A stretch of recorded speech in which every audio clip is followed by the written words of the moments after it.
So welcome back to MVP Real Estate Podcast, Season 3, Episode 4. We've got Kerri here. Welcome to the show, first off. Thank you. Thanks for being here, giving us the time. Excited to learn what you do and where you operate your business. So I guess let's just jump into that. Can you give our audience kind of a background of what your business is and what drew you to that business that you're flourishing in now? Yeah, so I'm a realtor here in Washington, D.C. I work in the D.C. metro area. That means I have 3 real estate licenses. I'm licensed in D.C., Maryland, and Virginia. So I do a lot of continuing education. That thing. Yes. And, every jurisdiction has slightly different rules and contracts and all of that. So, but, most realtors who work in the DC metro area have that. I focus on residential real estate. So mostly buying and selling. I do some rentals for clients that I have a relationship with otherwise. And I got into real estate in 2019. My oldest daughter at the time was 9 months old, and I was working at a nonprofit that was doing really cool work. I was overseeing a global certification program for women-owned businesses to help them get into large corporate supply chains, which was amazing work. But I was gonna be having to do a lot of international travel. So, traveling to Africa, Europe, Asia, and that just wasn't going to fly with a 9-month-old. Yeah. My husband is also a teacher. So since considering we live in a relatively expensive real estate market, a nonprofit salary and a teacher's salary really wasn't going to do it long term. So I had met my now coach years earlier through a friend in graduate school. I got my master's degree in social enterprise, and my undergraduate degree is in international business, and I am the child of an entrepreneur. So business has sort of always been floating in the background, and people always used to ask me like, oh, are you going to start your own business one day? And I'd always be like, no, that's so much work. I'm not going to do that. And here I am with my own business. Yep. So my coach works with the real estate team that I am on now. And the name of my team is the Best Address Group, and our brokerage is RLAH Real Estate. And he connected me to the realtor who's not part of this team, who helped me buy my first house. And when I was on maternity leave, I had a conversation with her, like, I'm thinking about a career change. Can we talk about real estate? And then because she knew my coach, she knew that my current team and my team lead, Joe, were looking to bring on a new agent and train somebody up. And she was like, you need to talk to Scott. And Scott was like, you need to talk to Joe. And Joe was like, you need to join my team. And I was like, I have to go on a business trip to London. I'll let you know when I get back. And I went on my business trip. My CEO was there, and I basically told her I was thinking about leaving. And she was kind of like, okay. And then I came back and I was like, all right, let's do it. And here I am. Well, that's awesome. A change for the good. Yeah. It's one of the best decisions I ever made. Yeah. Comes with some fear. Oh, absolutely. Definitely. With the 9-month-old, that changes the game. Yeah. So I have so many questions about your background. One is a curiosity one that I'll leave for the end of the show, because my sister used to live out in Baltimore, and I'd go out there, and we went up to Philly. We went to DC, and I just kept noticing something about real estate, and I have to ask you a question because I think you'll know the answer. Okay. But I'll save that to the end. So cliffhanger there. My question is, I have to ask this before we can go further. What baseball team do you like? So I'm originally from New York, so I am a Yankee fan, and I married a Met fan, and that's hilarious. It gets a little tense sometimes, but mostly what happens is I like to make fun of my husband and be like, I can't believe you like the Mets.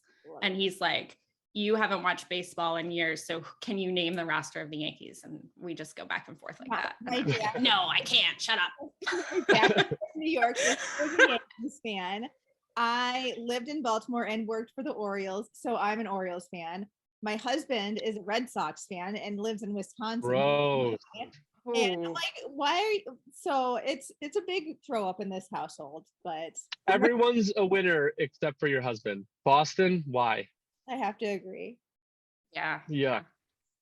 The Yankees, I could root for the Yankees. I could root for the Mets.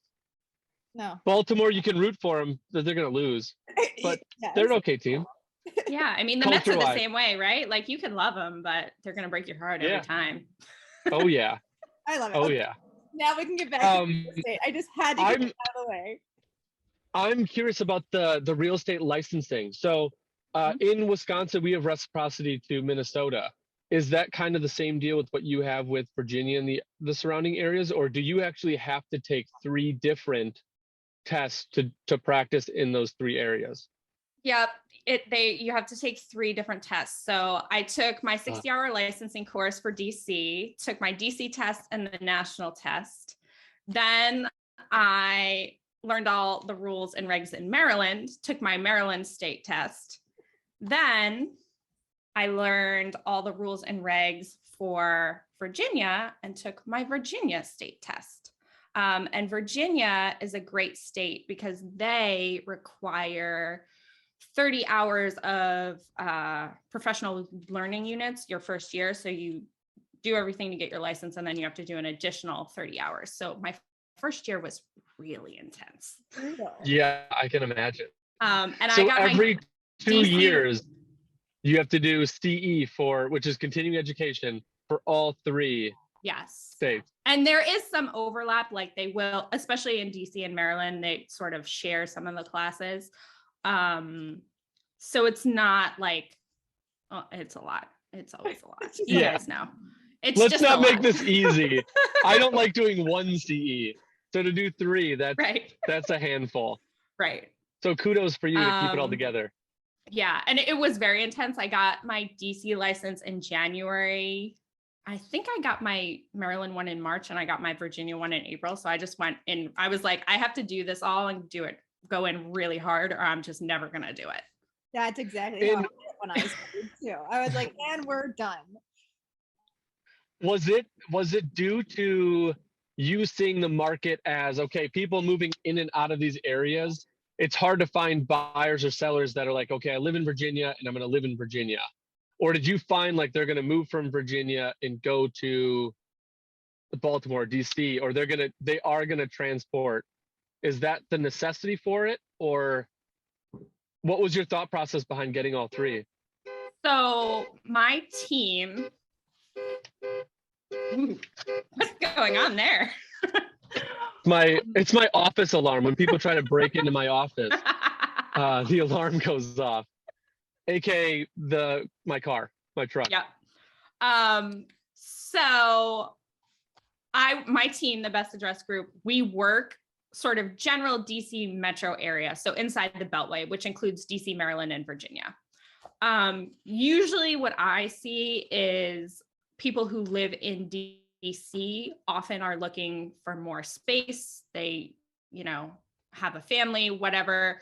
They are usually going out to the suburbs. And usually that's always Maryland or Virginia. Okay. So it could be either or. I will tell you, people who live and want to live in Virginia almost never want to live in Maryland, and people who live and want to live in Maryland almost never want to live in Virginia. It's like a very clear cut, like you are a Virginia person or a Maryland person. Yes. I got that feel from Maryland. They are prideful. Well, of course. They're very prideful. Well, that came out wrong.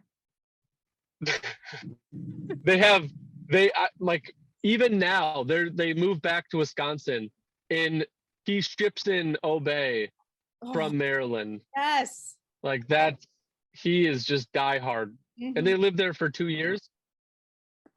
Yeah. Maryland's a really great place. Virginia is too, but they're different. They're very different. So, depending on your personal vibe, one usually vibes with you better than the other. So it's funny because my husband lived in Virginia right around the same time I lived in Maryland.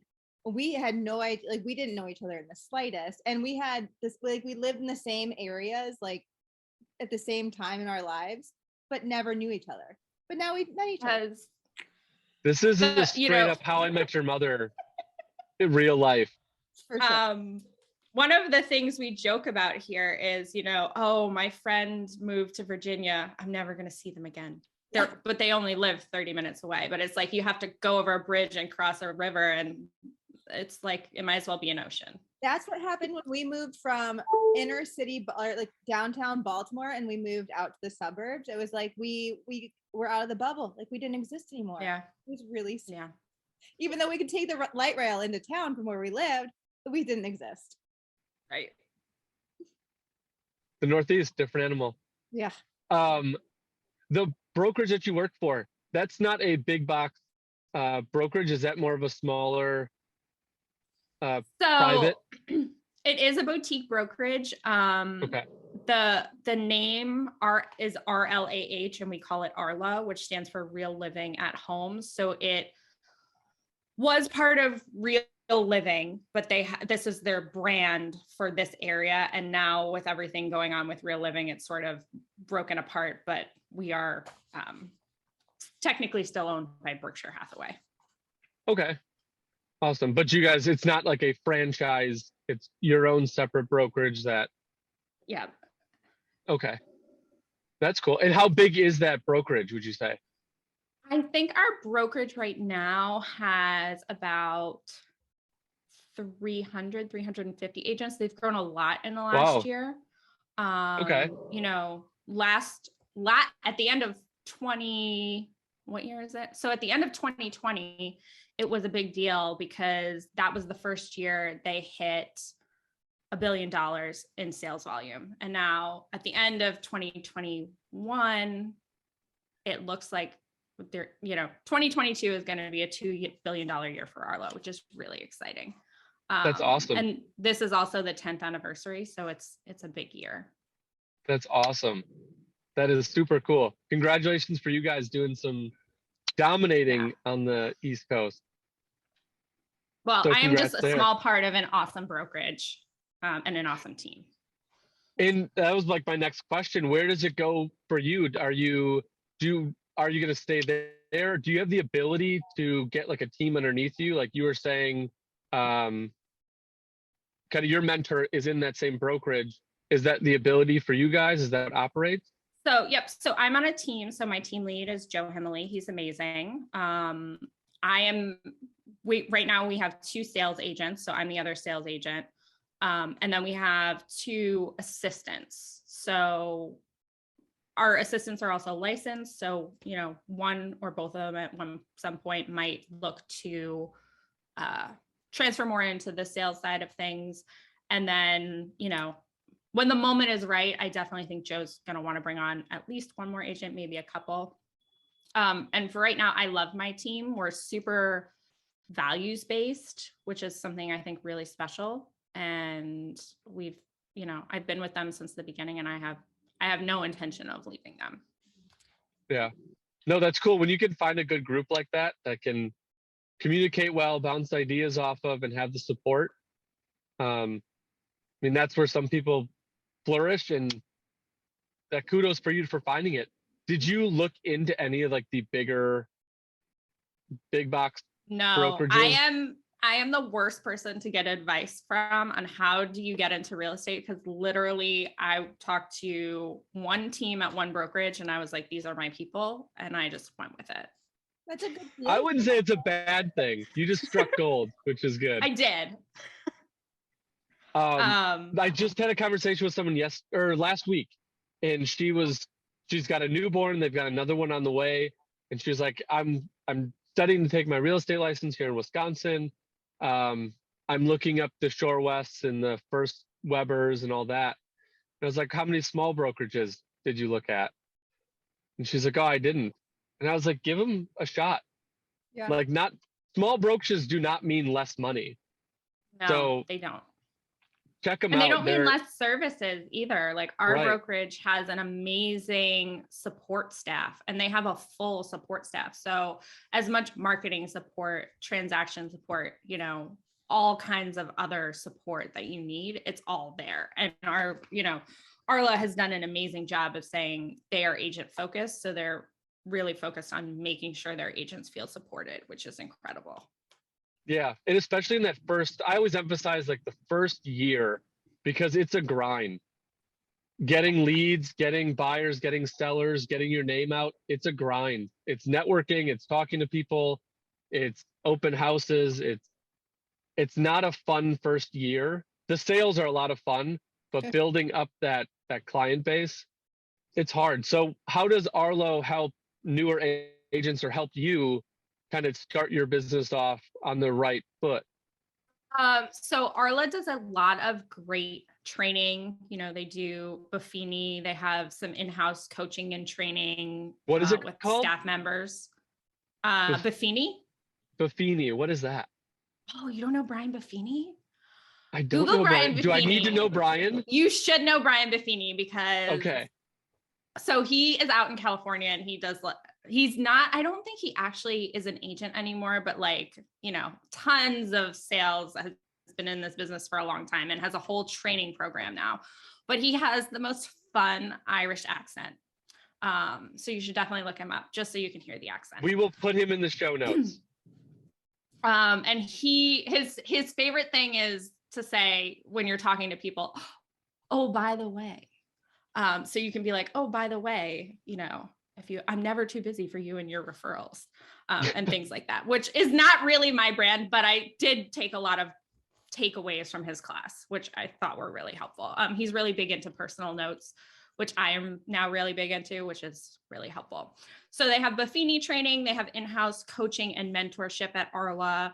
They've done some other kinds of training, with some other agents, and I'm forgetting his name now. So they have a lot of that support.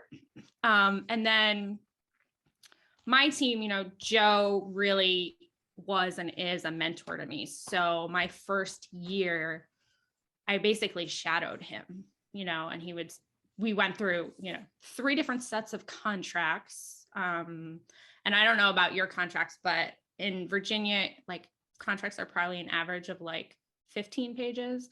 In DC and Maryland, they're like 35, 40 pages. So it's a lot to learn. What are some of those? Yeah, okay. I was going to say, what's the differential between what is that, 15 different pages? Yeah, lots of disclosures in DC and Maryland. So, you know, like, and Joe has been in this business for over 20 years. So getting to see someone who has a very established business and a great way of doing things, because it's been refined over the years. And at one point, Joe had his own small brokerage and then joined RLAH later, but being around someone who understands this is what the brokerage is thinking and the brokerage perspective, and this is the team perspective, and this is the agent perspective, is, you know, all of that is really helpful. Absolutely. And, you know, seeing deals actually done, that's the part they don't teach you in any of the courses, where you really need the mentorship. Yeah. No, that's cool that they give you the whole view of, okay, this is where the brokerage is at, and this is where we want to go.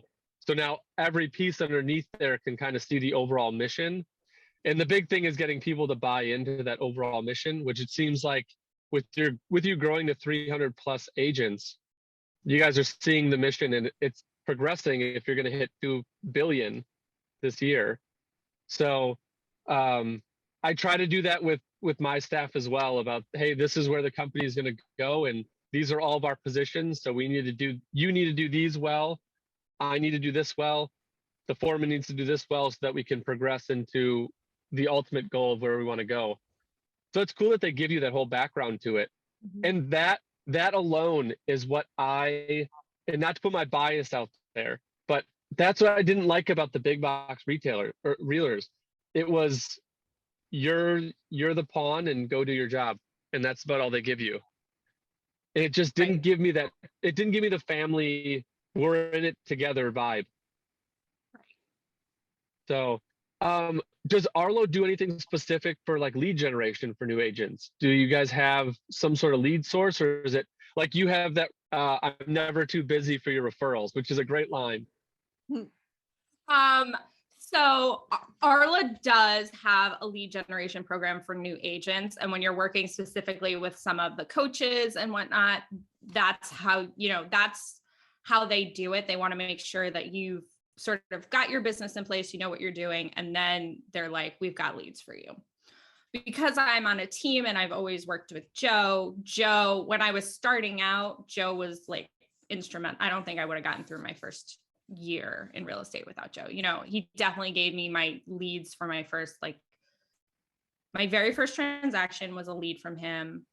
And then I had 2 listings that first year that were leads from him, which made a huge, huge difference. And now I'm really at the point where I've sort of found my sweet spot in my own network. So I don't get a lot of leads from him. Every once in a while, Joe will say, I'm too busy for this, or this isn't the right fit for me. Do you want to do it? But really, I'm in a good place personally where I don't really use the lead gen systems anymore. That's a good spot to be in. Yeah. And you mentioned your sweet spot. What would you say your sweet spot is? I know you do some rental if it's a good fit for you, but what is your kind of sweet spot in terms of buyers, sellers, area, price point? I am very focused right now on a few areas and neighborhoods. So there in Northwest DC, there's a few neighborhoods called Tacoma, Brightwood. I'm very focused on those. And then right over the border in Maryland, there's Tacoma Park, Silver Spring. And I'm focusing in this area because I found a group of working moms, and my kids are 3.5 and 9 months old now. And most of those moms also have young children. So they are very much either first-time buyers, or they have their first house, they've outgrown it, and they're looking to move on to their next home. So for me, that has become like my biggest source of business. And I also consider these people friends. I didn't join this group to find leads. I joined it because I wanted to connect with other working moms who understand how hard it is to be a working mom. And through that, I've built all these personal relationships that are now, coming to fruition, which is not what I was expecting, but incredible. Yeah, it's a good outcome for sure. It worked out. And that's cool that you've realized like where your strengths are and you're doubling down on those and it's working. I mean, there's nothing like going into a home sale with someone that gets your background. She's a working mom with kids like I am. She's going to know what kind of feel or what house I'm looking for, what area I'm looking for. So that like deeper connection of just like your life aligning is definitely going to give you a little bit more credibility and be able to help them way more. Yeah, absolutely. And it's where I live and I love this area. So it's nice to be able to work in an area that I love anyway. For sure. Yeah. And you can tell your clients about it. Right. Hey, we live here and these are the things we do and this is what's available for your kids. So that's that's a big background bonus for you. Absolutely. Do you see yourself expanding out of that, or do you like that niche and you want to stay there? Because there's no wrong answer. I'm just throwing it out. I think for me, I'm definitely going to focus in on this area. I've gotten to the point now, I'm starting my 4th year where the brokerage and my team have finally convinced me that I have to start doing postcards, which I've been very against. Ooh. So,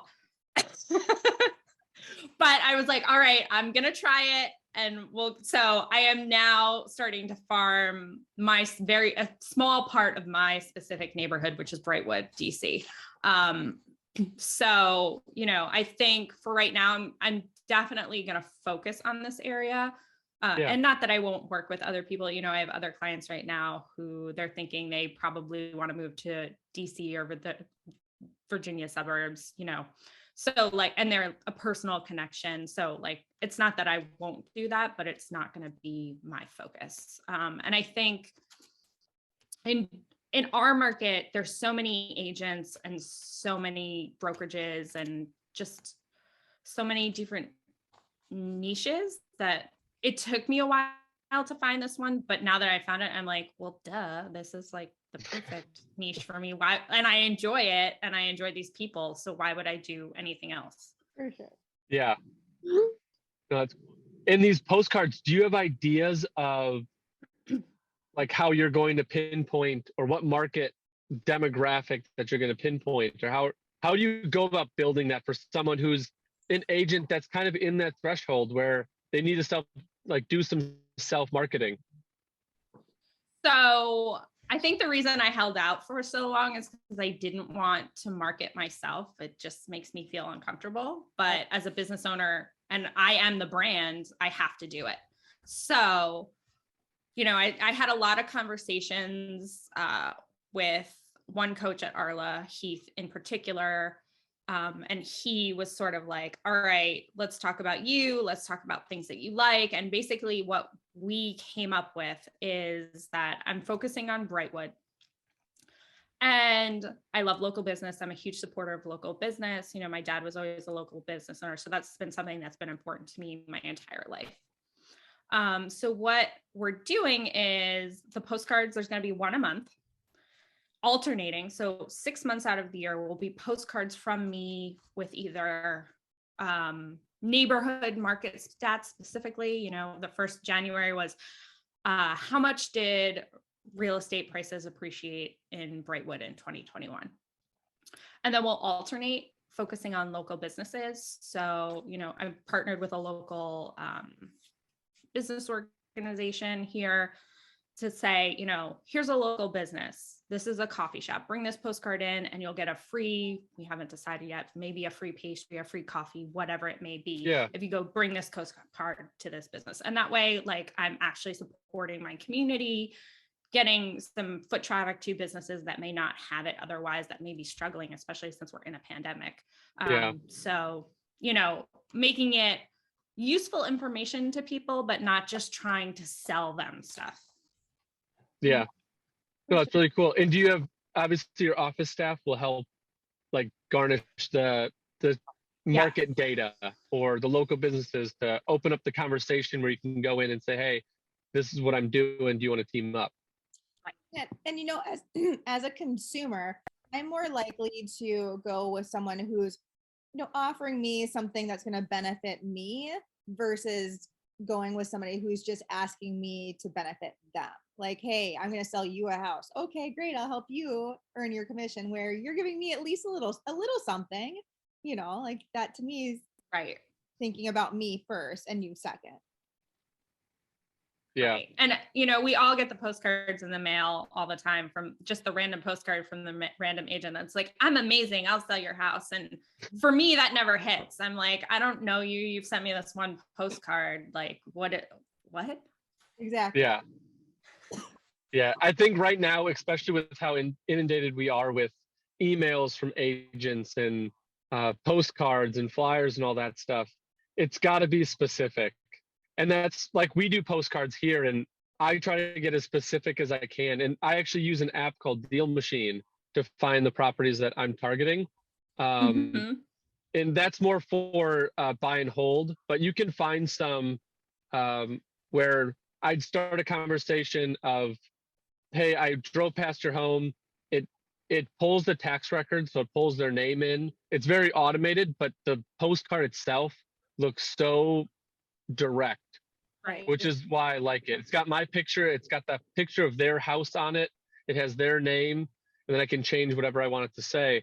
But I find that going very specific leads me more fruit. Mm-hmm. So I can start the conversation saying, hey, I like your house. If the deal goes sideways and we can't agree on a number, at least I've got a conversation with them. And then I'll leave my business card. I'll leave them like a even if it's like a $10 gas card, just for the conversation. Like, I appreciate you getting back to me. I appreciate the conversation. Here's $10 for a quick trip, which is like what do you have out in the East Coast? Is it like, wow, what is that gas station?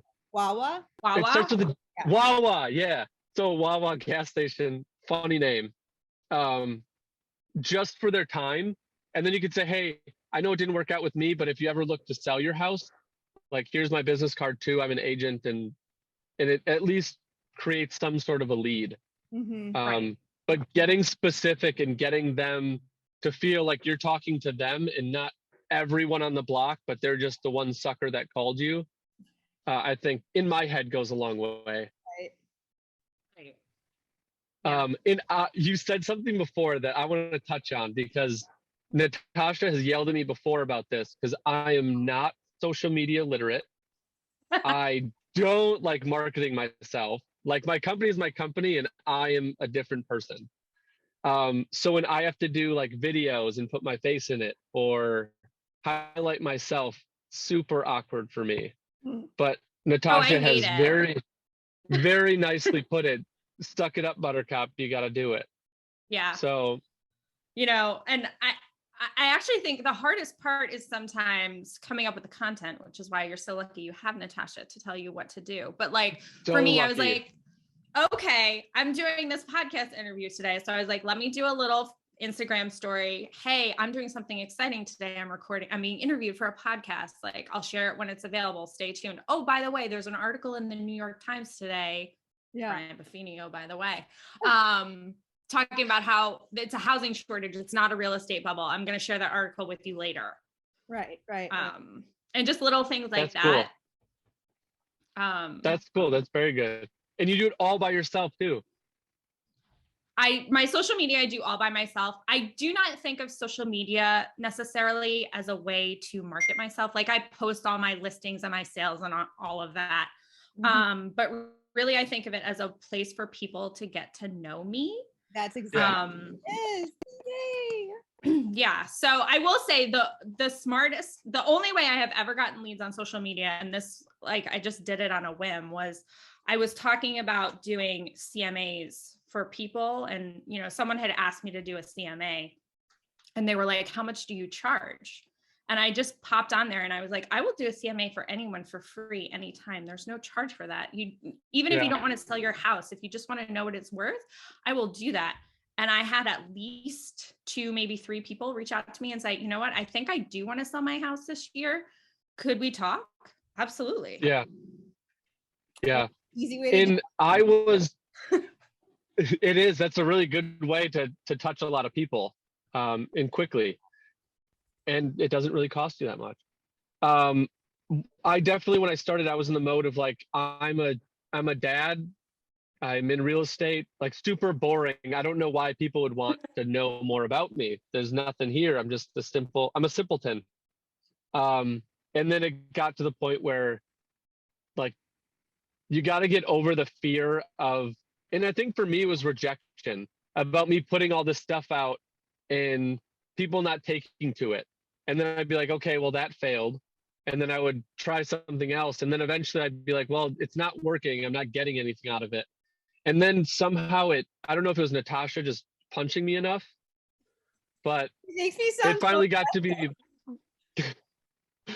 no, it's in a nice way. It's a love tap. But it was more of just like, hey, put out information. If you have the information, it doesn't hurt to throw it out.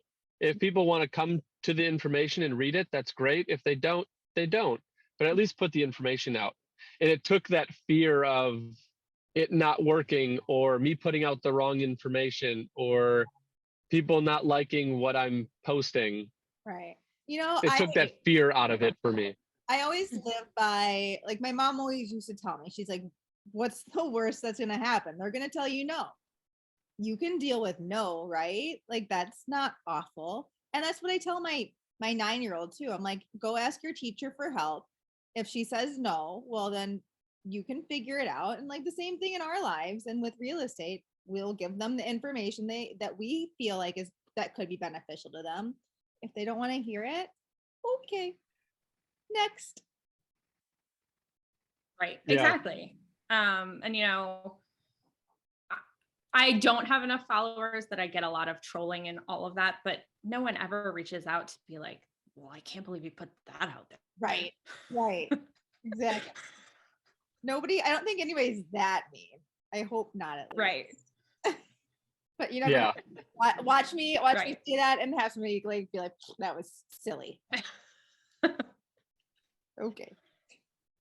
The other part with this kind of goes into the question that in the beginning of the show I wanted to ask you.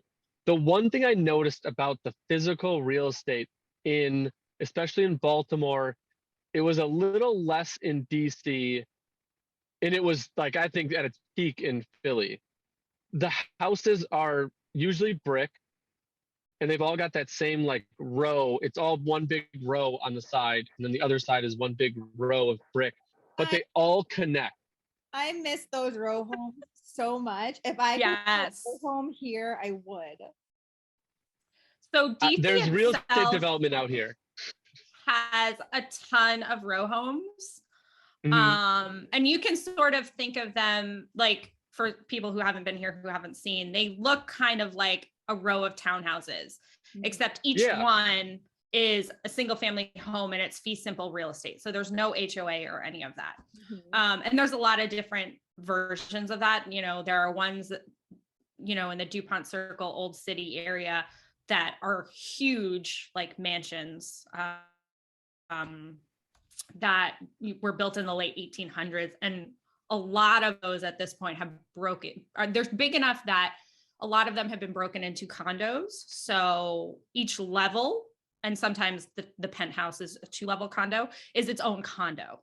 So you get Okay. 3-4 units in some of those. And some of them are still single family homes, but they are Those are for the beautiful and expensive. Yeah. And then there's sort of the Wardman row houses, which are pretty famous, and there's actual Wardman row houses and ones that are just Wardman style, and which you see in a lot of other neighborhoods. And then there's, in my neighborhood, we have a lot of semi-attached, so it's really just 2 and then 2 and then 2 down the block. It's not like the whole block is attached. But once you get outside of the city proper, you don't see very many of those. And I mean, certain neighborhoods in DC, there are plenty of single family homes in the city. There are a ton of condos and co-ops. So we've got it all. Yeah. Yeah. And it was just, it stuck out to me because I don't walk out my door and see that. I don't think we have any row homes even in Milwaukee or Madison, which is like our nearest metro. It's like one block at a time, though. It's not like massive blocks of like row home, row home, row home. It's like, here's a block, Yeah. here's another block. But Yeah. And I see it more in commercial here because we've got the old German, super like long and skinny brick building that is then conjoined to another skinny, long brick building. But it's all commercial. I don't really see it in the residential unless it's in like pockets, like you're saying.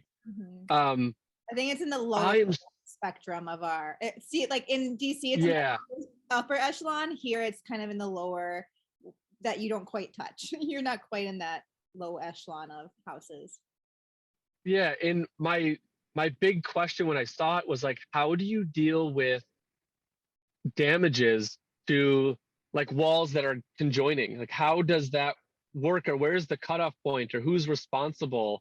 Like, even if it's just a natural settling and the brick starts to bow into one person's house, it probably doesn't happen very often.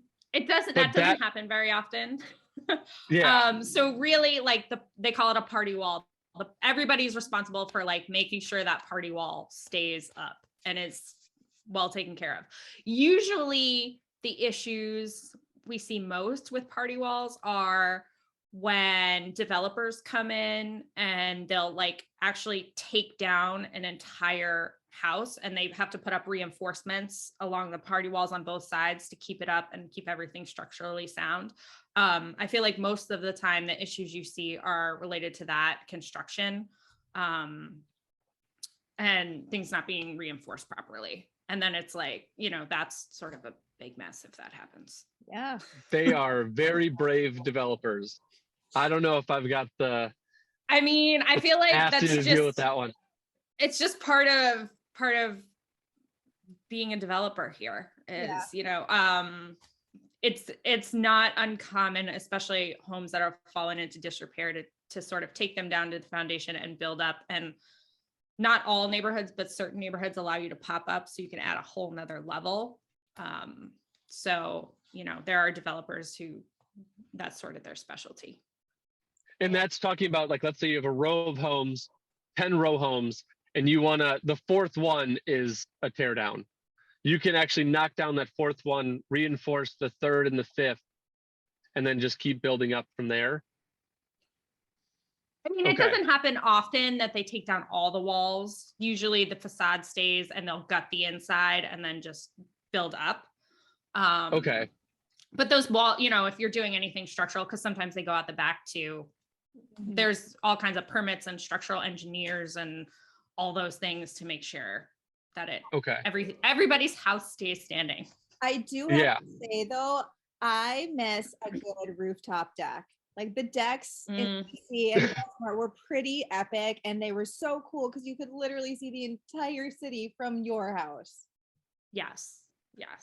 They are. And you know, whenever I'm showing properties and I'm up on a roof deck and you can see the Washington Monument, I always say to people, there is a premium if you can see the Washington Monument from your roof deck, because that means you can see the 4th of July fireworks from your roof deck and you are having a party that day. Yes. Yes. I do envision a huge party. Like all of the owners of the houses go up there all at once and have one big party up there. Or I feel like anything where you could see like the inner harbor area too. Like, all right, you're good. You're golden. And then the other part with all the row homes, and I didn't get to go like inside or the backyard if there is one. I didn't get to catch that, but I didn't see a lot of green space in the city, like the city proper area. Is that like a premium that clients look for if they want the city living? Like, is there the ability to have that?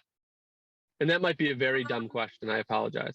It depends on the neighborhood. So like even in my neighborhood, there are row homes that really in the back, you might have a parking pad or a concrete patio, and that's it. And there are row homes that might have a backyard that's 40 feet deep. So it really depends. And everybody, just about everyone, unless you're really downtown, has a little green space in their front yard and a front porch. But the city itself actually has great green spaces. You know, Rock Creek Park is huge, hundreds of acres. And they've got trails and you can ride horses and, you know, there's all kinds of things in there. And then the parks, there's lots of parks themselves throughout the city, big, small. The DC, for cities, DC is actually rated very well for green space. And we do have a lot of trees. So even if you don't personally have a lot of green space on your property, there are plenty of places to go. Yeah, and now that you say that, I would agree with that, because DC did have the most like greenage or parks out of the 3 areas that we kind of toured around. And it had like a suburb vibe to it a little bit. It wasn't straight city like I saw in Philly and I saw in Baltimore. Philly was the most city out of the 3, and then Baltimore was a little bit more urban or rural, and then DC. I noticed the parks, so many Lime scooters. They have like a million Lime scooters. Not gonna go short on those. And then a Starbucks on every other corner is what I noticed. Yes. Lots of coffee shops, lots of scooters and bikes, and they even have, I think, like more of like moped scooters now. Oh boy. Yeah. And our city, you know, they're working hard to make it more bike friendly. So we've got a lot of bike lanes for people who want to bike. And then, like you said, depending on where you are, you know, the downtown of DC feels very much like a downtown city area. But once you get outside of that downtown, into the neighborhoods feel like neighborhoods, and every neighborhood has its own feel. Yeah. No, that was super cool. And I wish I could have spent more time to explore more of the outskirts of the city, but we saw like the city capitol. And then we went to some arenas. We saw Baltimore's Oh my God, I can't think of the stadium name. Natasha, help me out here. Camden Camden Yards? Yards. Camden Yard. Wow. Yeah, being a baseball player, we'll edit that one out. Good Lord. Jeez. I'm gonna claim that as a Friday morning lull. I don't, nope, I can't, nope. We're gonna leave that right in. Oh man, that's embarrassing. And then when we were in Baltimore, we saw where I think it was Edgar Allan Poe was buried. He lived 3 blocks from where I used to live. Yeah, so we went and Ooh. we saw like those monument places. So I think the next time we go back, it's gonna be like exploring the areas. And I'll kind of take what you're saying here and keep an eye out for those things, because I know there's more to offer out there. And I'm slowly losing my bias to the East Coast. Because it's awesome. Slowly. Yeah, the East I Coast know. is great. I love it. That's where I want to get our next house, is somewhere on the East Coast. Yes, come. I know, but I want somewhere. We know an agent. See. Yeah. Warmer and less expensive. See, I'm so sorry. I would use you if I could, but I just can't afford it. Understood. I won't take it personally. Thank goodness. I was worried.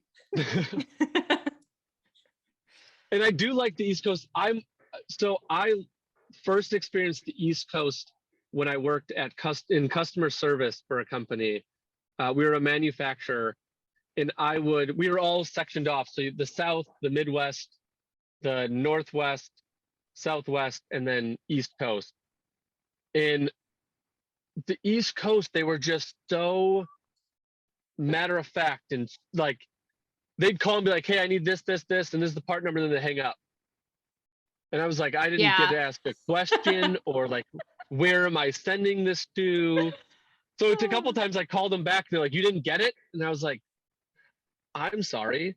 I had one other question for you." They're just so. So it's funny that you say that, because I'm originally from New York, which I feel like is like the least nonsense place in the world. It's like, this is the thing, do it now, gotta go, bye. And when I moved to DC, so I moved to DC in 2010, I would be like, people are holding doors. That's weird. Yeah. And like, people just want to chat. That's weird. So I still sometimes have to be like, don't just be like, do this thing in the email. Be like, hey, how are you? And just like slow it down. That's what you're supposed to do. Yes. And DC, there are a lot of Midwestern transplants here, and they're so nice and so sweet. And it's like, oh, this is like, yeah, these people are nice. Like I can chill. I should chill and be more like them. My husband's very like laissez-faire, very, very easygoing. And then there's me, who's like, he calls me a hurricane because I don't stop. Like I take on all these big projects, and I don't have time for silliness. I don't like it. I don't have time for it. And he doesn't get it. That's why you like the East Coast. Yes. Just interject you right into New York, and you're at home. People, they get me. I just remember the New Girl episode where she goes to New York and she's trying to get a donut, and she gets skipped like 8 times because she's like taking her time to get to the counter, and everyone like passes her up just thinking like, God, you're just not getting it. Like, hurry up. Yeah. Right. And she's like, I'm trying to be nice. But more interactions like this, you don't give off the East vibe. So I appreciate that. Well, thank you. It's taken some learning. No, you've learned very well. Yes. But I don't think the Northeast is as bad as it was made up to be. That was like that thing I was holding on to from a part where it was just, it's not a fun interaction when you're looking for a product and it's late. And especially on the East Coast when they've got deadlines and they've got things to do, and they already don't like delays or funny business. So I was just caught in the misfire. Yeah, and you know, like they are nice people. And I feel like it's a culture thing. And if you actually needed something, like people would definitely stop what they were doing to help you. For sure. It's just like sort of the chit chat. We don't have the same chit chat. It's No like small talk. yeah, no time. So I have one question that I typically ask at the end of our show, and it is, what DIY project have you completed that you are super proud of, if any? DIY. So, let's see. So my dad is super, super handy. So if I'm doing any DIYs, usually I'm like, Dad, why don't you come down here and we'll do a project? Yeah. So I rarely do anything. It's been a long time since I did anything myself. When we bought our house, they had like weirdly walled off the living room to make it into a bedroom. Oh. So we took those walls down and opened it up, which has made a world of difference. That's lovely and open. That's a big DIY project. Yes. To take out Everyone walls. should have, I mean, they were not structural walls. So they were like cheap, like just someone put up a wall and didn't even bother to square it kind of walls. Perfect. So like, it wasn't like we were like, oh, let's see if the house falls down. It was like, okay, no big deal. Yeah. So I'm just thinking that, like once you take the walls down, you've got trim that you need to repair, you've got flooring that you need to repair, you need to patch the drywall in the ceiling. Yeah. So like there's a lot of like finishing work that comes to it. So let me tell you why I don't do these projects on my own, because my dad is the person who, I don't know, maybe 10 years ago, woke up at like 6:00 in the morning and went to Home Depot and came home and was like, guys, I got on sale a compound sliding, blah, blah, blah, miter saw. And I am so excited to use it. And I'm like, good. You know how to use it, you use it, and I'll just tell you what I want you to use it for. I think your dad and I would get along just fine. I have one of those blah, blah, blah miter saws. Yeah. Right. They're awesome. Right. They are. I mean, but like, you do need to know what you're doing to use it well, right? Yeah. Like you need to know the angles that the moldings need to go at and all of that. And I can't do the miter saws. I can do jigsaws though. Miter saws, the angles and everything, it screws with my brain.